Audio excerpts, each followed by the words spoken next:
the idea is that the nanotechnology enables diagnosis to get a lot better, diagnosis where it needs to be diagnosed, and it also gets a lot better in targeting drugs directly to the place where they need to go.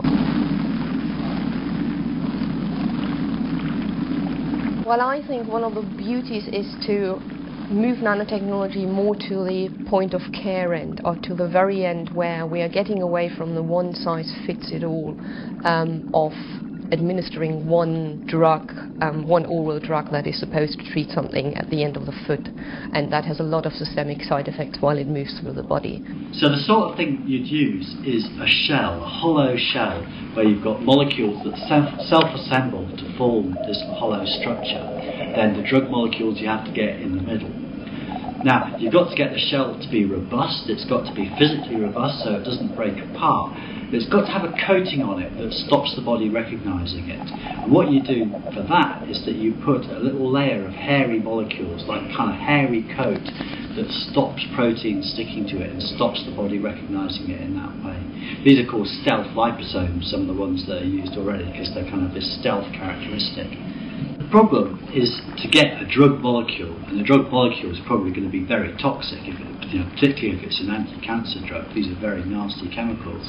You've got to get that chemical, you've got to get those molecules, you've got to wrap them up in a container, you've got to put them in the body, you've got to have that container not be recognised by the body's defence system, so it's got to slip through the defences unseen.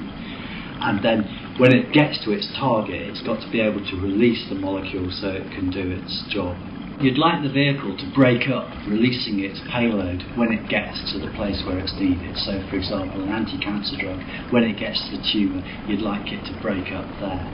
And that could happen through a trigger like heat, so if the tumours are sometimes slightly hotter than their surroundings, so if you arranged it so that the heat made the vehicle break up, that would work.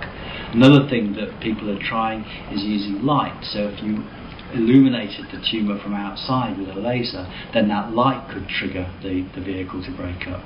So there are quite a lot of different ways that you could try. That is the very essence of nanotechnology. Only when you make them below a certain size and hit the nanometer range do the particles have a property that makes them unique in what they are.